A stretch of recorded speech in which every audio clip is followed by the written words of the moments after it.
Bem-vindo ao podcast A Bíblia Nossa de Cada Dia, onde mergulhamos nas Escrituras Sagradas, capítulo por capítulo, para encontrar sabedoria, orientação e inspiração para nossas vidas. Juntos exploraremos as histórias, os ensinamentos e os temas profundos da Bíblia, descobrindo como a palavra de Deus pode nos transformar e nos ajudar a viver uma vida plena e significativa. Prepare-se para uma jornada de fé, conhecimento e crescimento espiritual.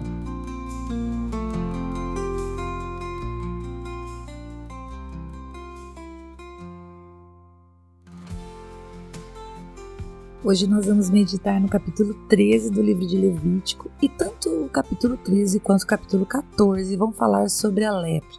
Bom, esse capítulo vai mostrar para nós como o povo deveria proceder diante da lepra e qual seria o papel do sacerdote no trato e no julgamento dessa situação.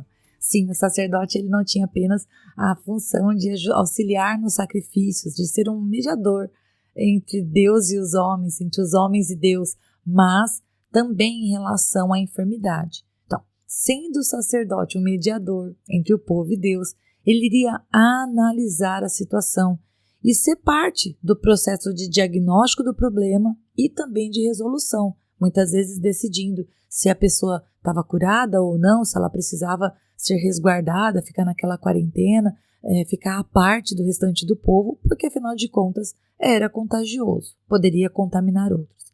E a palavra lepra é um termo que deriva de um radical que significa golpear, bater, né? Puff, dar um golpe. E se refere a uma condição, vamos dizer assim, escamosa da pele, ou de, por exemplo, objetos inanimados, aqui vai falar sobre casa, sobre roupas, né? E é uma doença que pode ser, às vezes, bastante séria. Inclusive, eu fui olhar algumas fotos, eu me lembro quando eu era criança que era uma maneira de xingamento chamar o outro de leproso. Ah, seu leproso! Imagina, eu jamais poderia dizer uma palavra dessa, ofender era considerado uma ofensa.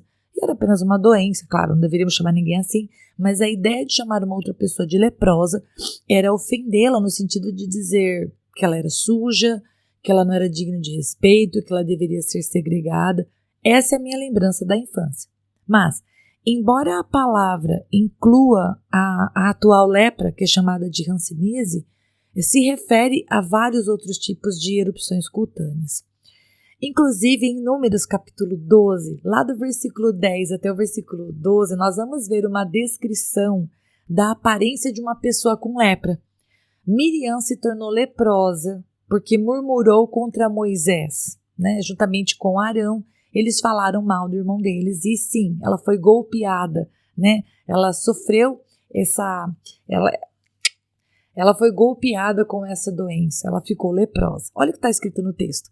Quando a nuvem se afastou de sobre a tenda, eis que Miriam estava leprosa, branca como a neve. Arão olhou para Miriam e eis que ela estava coberta de lepra. E Arão disse a Moisés: Ah, meu Senhor, não ponha sobre nós este pecado, porque agimos de forma tola e pecamos. Não permita que Miriam seja como um aborto, que saindo do ventre de sua mãe tenha metade de sua carne já consumida. Ou seja, a lepra, pelo que nós podemos ver aqui, ela tinha a condição de ir levando a pessoa leprosa ao estado de degeneração física na sua carne muito terrível. Portanto, era importante cuidar dela, diagnosticar rapidamente e realmente isolá-la. Não apenas no sentido de vamos isolar porque ela é suja, ela não é digna de cuidado. Ao contrário, mas para cuidar dela e também dos demais. Bom, o termo genérico lepra é usado para descrever uma variedade de doenças e aqui no texto vai falar até mesmo do bolor nas casas ou até nas vestimentas. Então, se ele declarasse algo impuro, se o sacerdote dissesse é impuro porque as características apresentadas levavam a julgar dessa maneira, havia um procedimento. Se ele olhando para as características julgasse que não estava se espalhando, ele iria tomar então as precauções para isolar os sintomas e ver se continuava se espalhando. Um período de 7 dias, se você ler o texto, você sabe do que eu estou falando, senão você só confia. Um período de 7 dias de observância era indicado em algumas das situações, às vezes renovavam esses 7 dias. E o verso 8 diz que o sacerdote deveria examinar, ou seja, o sacerdote ou o filho do sacerdote era responsável por cuidar, orientar o povo nesses momentos de doença e necessidade. Ele não era segregado, tipo assim, vá sofrer longe de nós. Ao contrário, era para a proteção dele e do restante do povo. Então, nesse capítulo, minuciosamente, Deus vai orientar, caso a caso, pois a pessoa poderia apresentar uma inchação, uma pústula ou uma mancha lustrosa, e isso poderia se tornar uma praga de lepra. Era necessário diagnosticar e, em cada caso, agir da maneira correta como era necessário. E nesse capítulo Deus vai falar, inclusive, sobre a queda do cabelo. Se você vai lá no verso 40, você vai ver que a queda do cabelo, né, o homem ficar careca, a queda pela queda não era um problema. Mas, se surgisse uma praga branca, então deveria ser levado ao sacerdote e tomada as diversas medidas. E dos versos 45 até o 46 é dito o que se deveria fazer se a pessoa estivesse realmente leprosa. Bom, o sofrimento, gente, do leproso devia ser terrível. Ele deveria exibir sinais de luto, né? Rasgar as suas vestes, ficar com seu cabelo desgrenhado, ou seja, bagunçado, e ele deveria declarar, né? Cobrir o seu bigode e declarar imundo, ou seja, todas as pessoas ao seu redor saberiam que ele estava enfermo e que, portanto, não deveriam se aproximar. E ele era considerado imundo porque a doença podia ser transmitida a outros, as pessoas deveriam dar uma distância dele. Ele estava também ritualmente imundo, e é por isso que depois da cura ele deveria ser considerado limpo apenas depois de ter sido ritualmente purificado.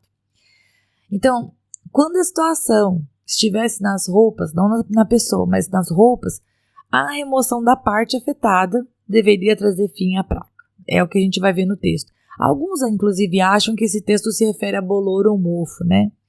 E um dado interessante é que, posterior a este momento, aqui a gente está falando do momento do tabernáculo, mas posterior a esse momento, muito tempo depois, quando as sinagogas foram fundadas, aqueles que estavam leprosos, eu vi isso num dos textos que eu estava lendo a respeito de Levíticos, diz que os leprosos eles até eram admitidos no culto, eles até podiam adorar ao Senhor, mas eles ficavam num lugar à parte. Eles chegavam antes das demais pessoas e eles iam embora depois que elas estivessem indo embora. E, inclusive, eu acho que eu quero ler esse texto para nós finalizarmos, inclusive, Jesus se aproximou de um leproso, que era uma coisa que era totalmente incomum. O leproso, lembre-se que Jesus, ele viveu no período da lei, então enquanto Jesus estava na terra, andando como um homem, tudo isso que a gente está lendo a respeito de Levítico estava em vigor. Então, Marcos capítulo 1, do verso 40 ao 42, vai mostrar para a gente um momento em que, sim, Jesus se aproximou de um leproso, que era contrário àquilo que eles haviam sido orientados no passado. Olha, quando você vê um leproso, ele tem que ficar fora, ele tem que ficar afastado. O lugar do leproso não é junto com os outros, ele precisa ser isolado. Olha o que diz aqui em Marcos 1, 40 e 42. Jesus fez assim, ó. Bom, vamos ver o texto. Um leproso se aproximou de Jesus e lhe pediu, de joelhos: se o Senhor quiser, pode me purificar. Olha só o que o cara pediu para ele. O leproso pediu, pode me purificar. Versículo 41. E Jesus, profundamente compadecido. A gente não sabe o que Jesus viu. O texto não descreve a condição do leproso. Mas o verso 41 fala assim: Jesus, profundamente compadecido, estendeu a mão, tocou nele e disse: quero, sim, fique limpo. Preste atenção aqui. Jesus tocou num leproso. Se você leu o capítulo ou se você ouviu eu lendo para você, você sabe que você não podia tocar neles. Quando fala que o sacerdote ia examinar, tinha que ter cautela. Não era assim que funcionava. Jesus quebrou os protocolos. Jesus estendeu a mão e tocou naquele homem enfermo de uma doença altamente contagiosa e socialmente reprovável. Aquele homem era um desprezado socialmente. E Jesus, profundamente compadecido, estendeu a mão e tocou nele e disse: quero sim, fique limpo. Eu fico pensando quanto tempo fazia que este homem não sentia um toque físico vindo de outra pessoa, visto que ele era socialmente desprezado por ter essa enfermidade. E o versículo 42 vai dizer que no mesmo instante a lepra desapareceu dele e ele ficou limpo. Ele não apenas ficou sem lepra, ele ficou limpo. E advertindo-o severamente, logo o despediu e lhe disse: o que Jesus falou para ele? Olhe, verso 44, olhe, não conte nada a ninguém, Mas vá, apresente-se ao sacerdote e ofereça pela sua purificação o sacrifício que Moisés ordenou para servir de testemunho ao povo. Então Jesus aqui vai dizer que ele deveria fazer exatamente aquilo que a gente vai ver no próximo capítulo, que é o capítulo 14 de Levíticos, que vai falar, ok, quando a pessoa foi curada da lepra, o que ela faz? Bom, aqui Jesus está dizendo para ele, vai oferecer o sacrifício que a gente vai ver no capítulo de amanhã. E eu termino este capítulo dessa maneira, dizendo que sim, havia um ritual criado por Deus, entregue ao povo através de Moisés, e que eles deveriam cumprir sim, e que hoje, louvado seja Deus, nós temos da parte do Senhor a fé e a certeza de que podemos buscar o Senhor em tempos de aflição, de enfermidade. Podemos também buscar aqueles que o Senhor constituiu para orientar. Naquela época era o sacerdote, que fazia o julgamento e que dava ali a prescrição do que fazer. Hoje nós temos médicos, temos remédio, temos à disposição várias coisas que não tinham naquela época, obviamente. Então nós podemos contar com Deus em primeiro lugar, mas também buscar ajuda quando temos alguma situação física no nosso corpo. Eu acho que essa é uma das coisas interessantes de pensar a respeito da enfermidade, né? No caso que a pessoa estava acometida, ela foi golpeada por uma enfermidade. Agora também acho interessante que Jesus nos deixa uma lição, não no texto de Levítico, mas no texto de Marcos, que eu peguei para ilustrar, que é o seguinte, Jesus ele se aproximou e ele se importou com o pedido deste leproso, uma pessoa socialmente desprezada e desprezível, no sentido de que as pessoas consideravam que ela era desprezível, né? Não deveria ser levado em conta, mas Jesus, na contramão do mundo, não apenas a tocou, não apenas considerou o pedido, mas declarou ela limpa e deveria simplesmente obedecer ao sacrifício que era necessário fazer para ser testemunho ao povo. Eu estou lendo o final do versículo 44. Nosso Jesus é maravilhoso. Deus abençoe muito você. Até amanhã e eu espero você, se o bom Deus permitir, para nós meditarmos em mais um capítulo da Palavra do Senhor. Até lá.